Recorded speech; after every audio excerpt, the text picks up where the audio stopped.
ચાલો વિદ્યાર્થીઓ, આપણે કાલે ઉદાહરણ 3 ગણ્યું હતું. સેમ એના જેવું જ ઉદાહરણ 4 છે. ઉદાહરણ 5 આજે આપણે ગણવાનું છે, કારણ કે ઉદાહરણ 5 માં એક બાબત અલગ છે, બીજો કોઈ પણ ફેરફાર છે નહીં. તો ઉદાહરણ 5 માં રકમમાં તમને વર્ષ અને વસ્તી આ બે વસ્તુ તમને આપી છે. વર્ષ ક્યાં આપ્યા છે? 1951, 1961, 1971, 1981, 1991, 2001 અને 2011. અને તમારે 2021નું અનુમાન મેળવવાનું છે. તો અહીં સુધી તો આપણે ઓમાં આવતું. વધારાનું કીધું છે દરેક વર્ષ માટે વલણ કિંમત શોધો. જો દાખલામાં દરેક વર્ષની વલણ કિંમતો જો તમારે શોધવાની હોય તો એક ખાનું આપણે અહીંયા બાજુમાં વધારાનું બનાવવું પડશે. એની અંદર દરેક વર્ષની વલણ કિંમતો તમારે મેળવવાની થશે. એ વલણ કિંમતો કેમ મેળવાય એ આપણે પછી જોઈએ. તો સૌથી પહેલાં વર્ષ અને વસ્તી. વસ્તી શેમાં આપી છે? લાખ રૂપિયામાં. તો વર્ષ એટલે તો સમય થઈ ગયો. વર્ષ ઉપરથી ટી તમને મળી જશે. તો ટી બરાબર 1, 2, 3, 4, 5, 6 અને 7. તો આ રીતે ટી મળી જશે. બે જ કોલમ આપણે બનાવવાની હોય, એક ટી વાય અને ટી સ્ક્વેર. તો ટી વાય બરાબર ટી અને વાય આ બેનો ગુણાકાર આવશે. તો 15.1 ગુણ્યા 1 એટલે 15.1, 16.9 ગુણ્યા 2 એટલે 33.8, 18.7 ગુણ્યા 3 એટલે 56.1, 20.1 ગુણ્યા 4 એટલે 80.4, 21.6 ગુણ્યા 5 એટલે 108, 25.7 ગુણ્યા 6 એટલે 154.2, 27.1 ગુણ્યા 7 એટલે 189.7. એટલે તમને ટી વાય મળશે. અને છેલ્લી કોલમ ટી સ્ક્વેર. ટી ઉપરથી તમને ટી સ્ક્વેર મળી જાય. તો આ જે ટી છે એના બધાના વર્ગો કરી નાખો. 1 નો વર્ગ 1, 2 નો વર્ગ 4, 3 નો વર્ગ 9, 4 નો વર્ગ 16, 5 નો વર્ગ 25, 6 નો વર્ગ 36, 7 નો વર્ગ 49. તો આ રીતે કોષ્ટક બનાવવાનું. એક વધારાનું ખાનું તમારે બનાવવાનું છે બાજુમાં, જે દરેક વર્ષ માટેની વલણ કિંમતો શોધવા માટેનું એક ખાનું આમાં વધારાનું તમારે આવશે. બધાયના સરવાળા કરી નાખો. વાયનો સરવાળો સિગ્મા વાય 145.2, ટીનો સરવાળો કરી નાખો સિગ્મા ટી 28, ટી વાયનો સરવાળો સિગ્મા ટી વાય 637.3, ટી સ્ક્વેરનો સરવાળો કરી નાખો સિગ્મા ટી સ્ક્વેર 140. હવે આપણે આગળના દાખલામાં જોયું તો એની જેમ જ સૌથી પહેલાં કોષ્ટક બની જાય એટલે તમારે મધ્યકો મેળવી લેવાના. મધ્યકો ક્યાં આવે છે આમાં? ટી બાર અને વાય બાર.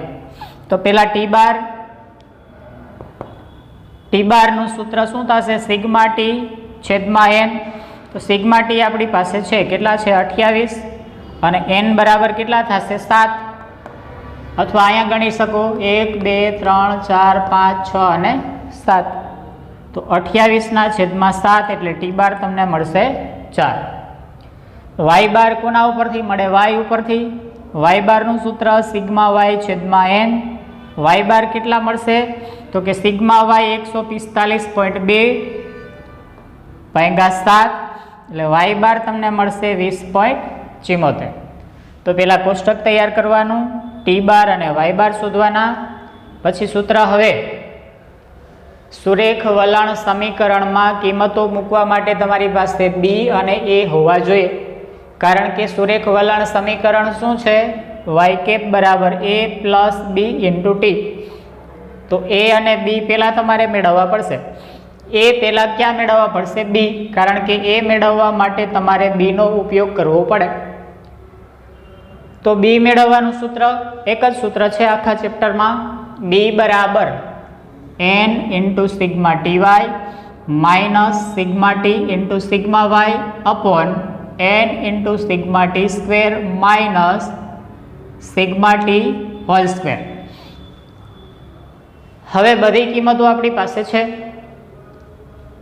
n ની જગ્યાએ કેટલા લખશો? 7. સિગ્મા ટી વાય 637.3 આપણે અહીં મેળવેલા જ છે.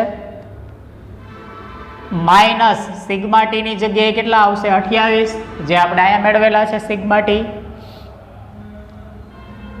ઇન્ટુ સિગ્મા વાય કેટલા છે? 145.2, 145.2 સિગ્મા વાય.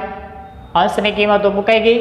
છેદમાં n એટલે 7, સિગ્મા ટી સ્ક્વેર કેટલા છે? 140, અહીંયા આપણે મેળવેલા છે સિગ્મા ટી સ્ક્વેર 140, વચ્ચે માઇનસની નિશાની. ખાલી સિગ્મા ટી આખા કાઉન્સનો વર્ગ એટલે ખાલી સિગ્મા ટી આપણી પાસે કેટલા છે? 28, તો અહીંયા 28 અને આખા કાઉન્સનો વર્ગ. હવે 7 ગુણ્યા 637.3 એટલે કેટલા મળશે? 4461.1 માઇનસ 28 ગુણ્યા 145.2 એટલે કેટલા મળશે? 4065.6 છેદમાં 7 ગુણ્યા 140, 7 ગુણ્યા 140 એટલે કેટલા મળશે? 980 માઇનસ 28 નો વર્ગ એટલે કેટલા મળશે? 784. આગળ અહીંયા અંશની બેની બાદબાકી 4461.1 માઇનસ 4065.6 એટલે કેટલા વધશે? 395.5 છેદમાં 980 ઓછા 784 એટલે કેટલા વધશે? 196. 395.5 ભાગ્યા 196 એટલે તમને બી ની કિંમત મળશે 2.02. બી મળે પછી તમે એ મેળવી શકો. તો એ બરાબર સૂત્ર શું છે? એ બરાબર વાય બાર ઓછા બી ઇન્ટુ ટી બાર. તો વાય બાર કેટલા છે આપણી પાસે? 20.74, જે આપણે પહેલાં જ મેળવી લીધા છે. વાય બાર 20.74 માઇનસની નિશાની. બી ની કિંમત હમણાં જ આપણે મેળવી 2.02 અને ટી બાર આપણે પહેલાં જ મેળવી લીધા છે. કેટલા આવશે? 4. તો વાય બારની જગ્યાએ વાય બારની કિંમત, બીની જગ્યાએ બીની કિંમત, ટી બારની જગ્યાએ ટી બારની કિંમત. 20.74 માઇનસ આ બેનો ગુણાકાર થશે 4 ગુણ્યા 2.02 એટલે 8.08. 20.74 માઇનસ 8.08 એટલે તમને એ ની કિંમત મળશે 12.66. હવે એ અને બી બે તમને મળી ગયા. હવે સુરેખ વલણ સમીકરણમાં કિંમત મૂકી દો. વાય કેપ બરાબર એ પ્લસ બી ઇન્ટુ ટી. એની જગ્યાએ કેટલા મૂકશો? 12.66. બીની જગ્યાએ કેટલા મૂકશો? 2.02 અને ટી. હવે તમને જે વર્ષ આપ્યા હોય એનો અંદાજ તમારે મેળવવાનો છે. તો અહીંયા આપણને પ્રશ્નમાં કીધું 2021 નો અંદાજ અથવા અનુમાન અથવા પૂર્વાનુમાન મેળવવાનું છે. તો વર્ષ 2021 બરાબર ટી કેટલા થશે? કાલે આપણે જોયું તો એની જેમ જ 51 1 61 2 71 3 81 4 91 5 2001 6 2011 7. હવે 2011 પછી ક્યાં આવશે? 2021. તો 11 7 21 કેટલા થઈ જશે? 8. જો આમાં 10 વર્ષનો ગેપ છે. 51 61 71 81 91 2001 2011 અને 2021 નો અંદાજ. તો 2021 એટલે હવે 7 પછી કયો ક્રમ આવશે? 8. તો 2021 બરાબર ટી કેટલા થશે? 8. જો 31 કીધા હોત તો 9 થાત, 41 કીધા હોત તો 10 થાત. આપણને 21 કીધા છે એટલે 2021 બરાબર ટી કેટલા થશે? 8. તો અહીંયા જે તમને ટી આપ્યા છે એ ટીની જગ્યાએ 8 મૂકી દો. અહીંયા ટીની જગ્યાએ 8 લખી નાખો. એટલે વર્ષ 2021 બરાબર ટી બરાબર 8નું અનુમાન 12.66 વત્તા 2.02 અને ટીની જગ્યાએ 8 12.66 એમને પ્લસ 2.02 ગુણ્યા 8 એટલે 16.16. આ બેનો સરવાળો કરી નાખો. 12.66 પ્લસ 16.16 એટલે 28.82 તમને મળશે. અને માહિતી વાયની કેમાં આપી છે? લાખમાં.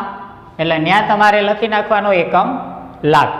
તો આ રીતે તમને 2021 નો અંદાજ મળી ગયો. જો તમને દરેક વર્ષની વલણ કિંમત શોધવાનું ન કીધું હોત તો દાખલો તમારો અહીંયા પૂરો થઈ જાત.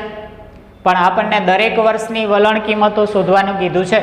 દરેક વર્ષની વલણ કિંમતો શોધો એટલે આ દરેક વર્ષ 51 61 71 81 91 2001 2011। તો આ દરેક વર્ષની વલણ કિંમતો શોધવા માટે સૌથી પહેલાં તમારે ઉપર હેડિંગ આપી દેવાનું વલણ કિંમતો અને વલણ સમીકરણ તમારે લખી નાખવાનું. જો અહીં આપણને વલણ સમીકરણ મળ્યું છે 12.66 વત્તા 2.02 અને ટી. હવે તમારે આની અંદર બીજું કોઈ નવું નથી. તમારે ટીની જગ્યાએ અહીંયા જે કિંમતો આપી છે ટી 1 2 3 4 5 6 7 એ ટીની કિંમત અહીંયા તમારે મૂકતું જવાનું. તો અહીંયા ટીની જગ્યાએ તમે પહેલાં કેટલા મૂકશો આ કિંમત મેળવશો ત્યારે ટીની જગ્યાએ અહીંયા 1 છે તો ટીની જગ્યાએ અહીંયા 1 મૂકી દો અને સાદું રૂપ આપો. અહીંયા 1 લખશો એટલે કેટલા થશે 2.02 ગુણ્યા 1 એટલે 2.02 વત્તા 12.66 એટલે કેટલા મળશે 14.68. બીજી કિંમત મેળવો તો હવે અહીંયા ટીની જગ્યાએ તમારે બીજી કિંમત મેળવો ત્યારે ટીની જગ્યાએ 2 મૂકી દેવાના. અહીંયા 2 લખશો એટલે 2.02 ગુણ્યા 2 એટલે 4.04 વત્તા 12.66 એટલે કેટલા મળશે 16.7. તો આ રીતે ત્રીજી કિંમત મેળવો ત્યારે ટીની જગ્યાએ 3 લખી નાખવાના. 4 મેળવો ત્યારે ટીની જગ્યાએ 4 લખી નાખવાના. 5 મેળવો ત્યારે ટીની જગ્યાએ 5 લખી નાખવાના. 6 મેળવો ત્યારે ટીની જગ્યાએ 6 લખી નાખવાના. 7 મેળવો ત્યારે ટીની જગ્યાએ 7 લખી નાખવાના. અહીંયા જે રીતે આપણે કરતા હતા એ જ પ્રક્રિયા અહીંયા કરવાની છે. પણ હવે આ પ્રક્રિયા કરવી ક્યારે પડશે તો કે દરેક વર્ષની વલણ કિંમતો પૂછે તો. હવે એના માટેનો એક ટૂંકો રસ્તો છે આપણી પાસે કે ભાઈ એટલી જગ્યાએ તમે ટી મૂકી અને સાદું રૂપ આપો તો ઘણી બધી વાર લાગે. આની અંદર તમારે પહેલી કિંમત મેળવવી ફરજિયાત. પહેલી એક કિંમત મેળવી લેવાની. આ ખાસ જોજો એટલે તમારે બધાયની ગણતરી કરવી પડશે નહીં. શોર્ટકટમાં એની ગણતરી પતી જશે. 12.66 વત્તા 2.02 ટીની જગ્યાએ પહેલાં 1 મૂકશો. 1 મૂકીને ગણતરી કરી નાખો આ એકની. પછી બાકીની ગણતરી છે એ કરવા માટે તમારે સાદું રૂપ આપવું નહીં પડે પણ દરેકમાં તમારે બીની કિંમત ઉમેરતું જવાનું. કઈ કિંમત ઉમેરતું જવાનું?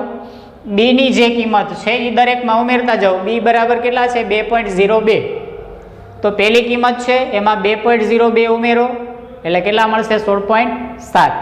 હવે 16.7 માં બીની કિંમત ઉમેરો 2.02 એટલે કેટલા મળશે 18.72. 18.72 માં 2.02 ઉમેરો એટલે કેટલા મળશે 20.74. 20.74 માં 2.02 બીની કિંમત ઉમેરો એટલે 22.76. 22.76 માં બીની કિંમત ઉમેરો એટલે કેટલા મળશે 24.78. અને 24.78 માં બી ઉમેરી દો એટલે 2.02 ઉમેરો એટલે કેટલા મળશે 26.08. તો આ રીતે શોર્ટકટ દ્વારા તમે દરેક કિંમતો છે એ મેળવી શકો. પહેલી કિંમત મેળવવી ફરજિયાત. પહેલી કિંમત મળી જાય પછી દરેકમાં શું કરવાનું છે તમારે? પહેલી કિંમત મેળવવાની પછી દરેકમાં બી પ્લસ કરતા જાઓ. દરેકમાં બી ઉમેરતા જાઓ. બીની કિંમત કેટલી છે 2.02. બધાયમાં 2.02 ઉમેરતા જાઓ એટલે તમને એની કિંમતો છે એ મળતી જાય. તો આ રીતે તમારે પછી બધાયની ગણતરી કરવી પડે નહીં. તો આની અંદર વધારાનું તમને કીધું છે વલણ કિંમતો શોધવાનું. ફરીથી આખો દાખલો એક વખત પહેલાં કોષ્ટક તૈયાર કરી નાખવાનું છે તમારે. કોષ્ટક બની જાય પછી મધ્યકો મેળવી લેવાના T12 અને Y12. મધ્યકો મળી જાય પછી સૌથી પહેલાં બી મેળવવાના, પછી એ મેળવવાના, પછી વાય કેપ મેળવવાના. એમાં જે વર્ષનો અનુમાન મેળવવાનું કીધું હોય એને અનુરૂપ ટી મેળવવાના અને એ ટીની કિંમત એમાં મૂકી દેશો એટલે તમને જે તે વર્ષનો અંદાજ મળી જશે. પણ એક વસ્તુ ધ્યાનમાં રાખજો કે વલણ કિંમતો મેળવવાનું પૂછે દરેક વર્ષની. શબ્દ હશે દરેક વર્ષ માટે. તો દરેક વર્ષની વલણ કિંમતો શોધવાનું કે તો જ આ આવશે. બાકી આ કોષ્ટક આખાનું વધારાનું એમાં આવશે નહીં. તો આ ન્યૂનતમ વર્ગોની રીત એની અંદર 5 માર્કનો તમારે આ દાખલો પૂછાય છે. તો 5 માર્કનો દાખલો આના સિવાય બીજું હવે તમારે એમાં કાંઈ નવું આવશે નહીં. તો 4.2 સ્વાધ્યાય છે એ તમારે આખું ગણવાનું છે. આને આધારિત જ છે બધાય દાખલા એટલે 4.2 તમારે ગણવાનું છે. આવતા લેક્ચરથી આપણે બીજો દાખલો જોશું. ચાલો ત્યાં સુધી વ્યવસ્થિત નોટની અંદર બધાય દાખલાઓ, ઉદાહરણ ગણાવવું, સ્વાધ્યાયના દાખલા ગણાવવું એ વ્યવસ્થિત નોટની અંદર સાથે સાથે તમારે તૈયાર કરતા જવાનું છે. ચાલો આગળના લેક્ચરમાં વધારાનું જોશું.